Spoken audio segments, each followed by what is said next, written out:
PDI Perjuangan ingin mendorong Polri agar kembali di bawah kendali Panglima TNI. Hal ini dilatar belakangi oleh keresahan PDIP atas dugaan ketidaknetralan Polri di Pilkada 2024. Hal ini disampaikan oleh Ketua DPP PDI Perjuangan, Deddy Sitorus saat konferensi pers pada PDIP pada Kamis, 28 November 2024.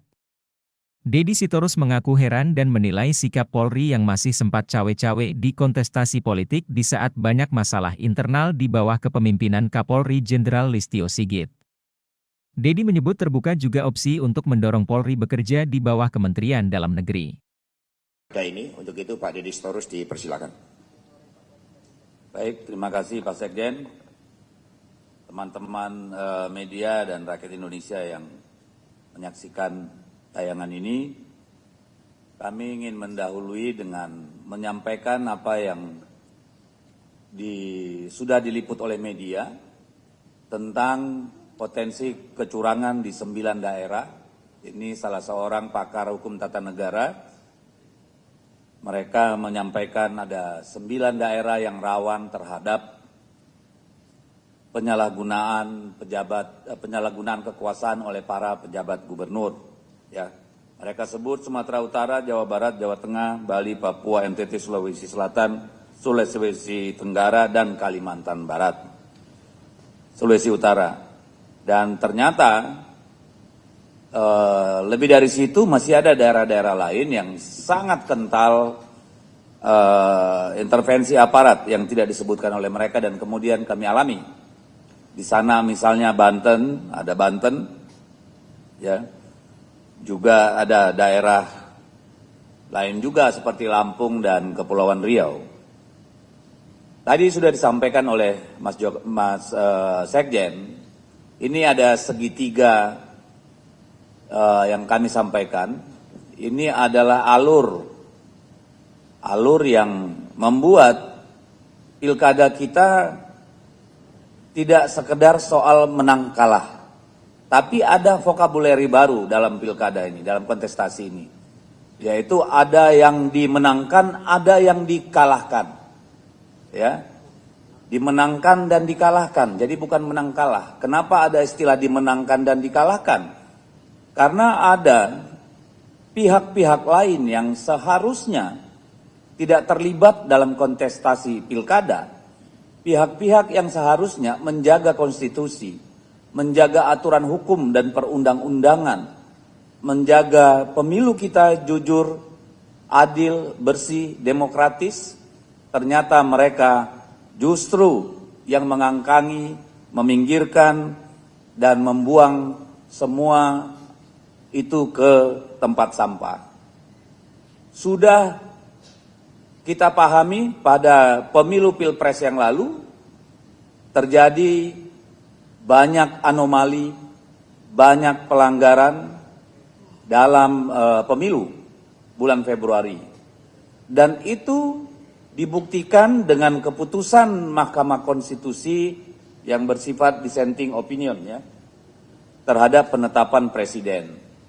Jadi secara moral dan secara substantif, pemilu kita kemarin cacat karena berbagai tindakan pelanggaran yang TSM sifatnya, ya, terstruktur, sistematis, dan masif.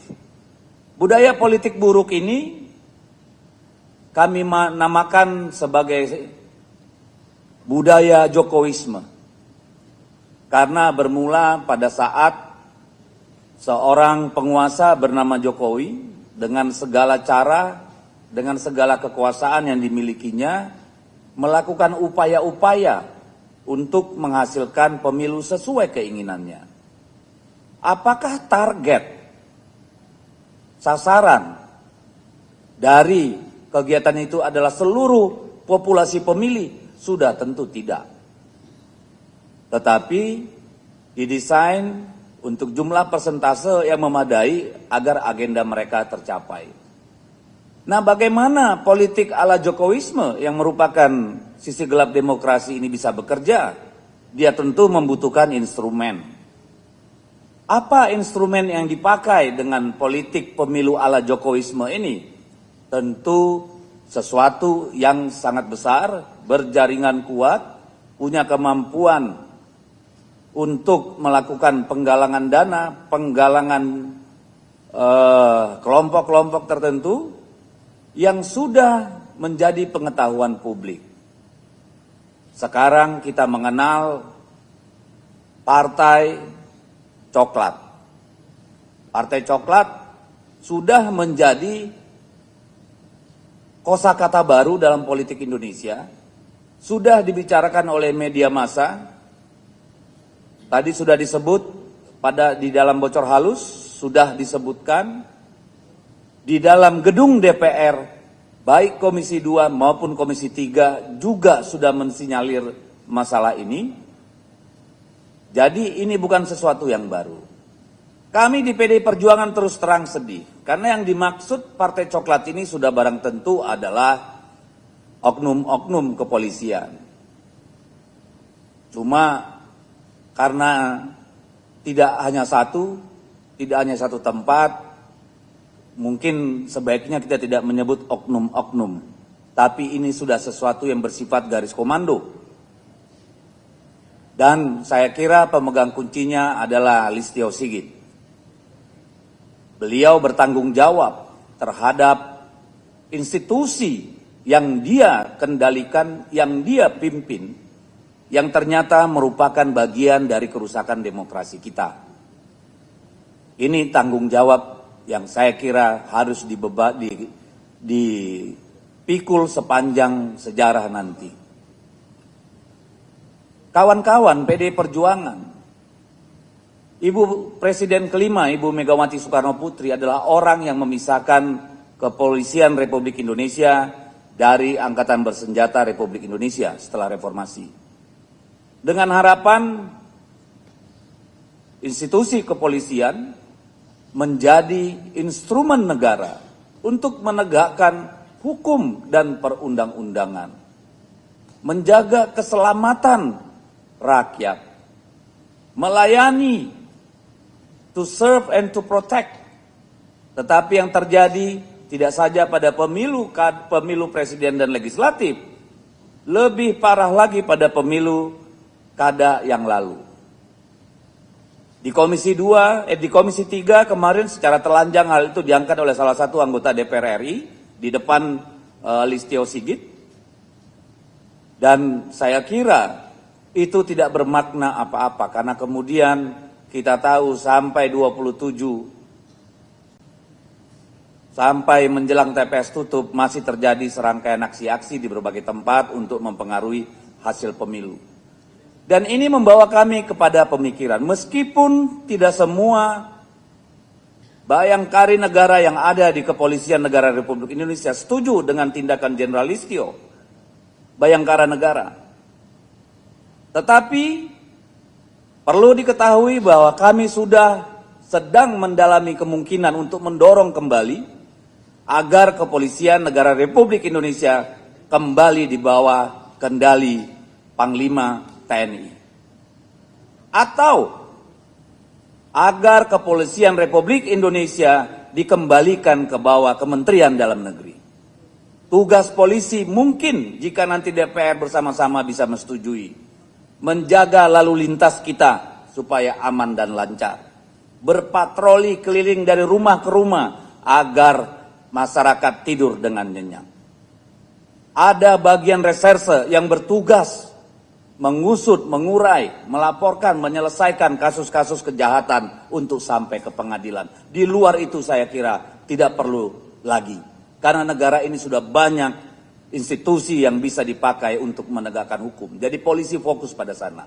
Itulah refleksi kami terhadap institusi kepolisian. Dan ini bukan lahir dari rasa benci. Ibu Megawati Soekarno Putri lah yang melakukan kebijakan untuk memisah kepolisian sehingga bisa seberwibawa yang sekarang.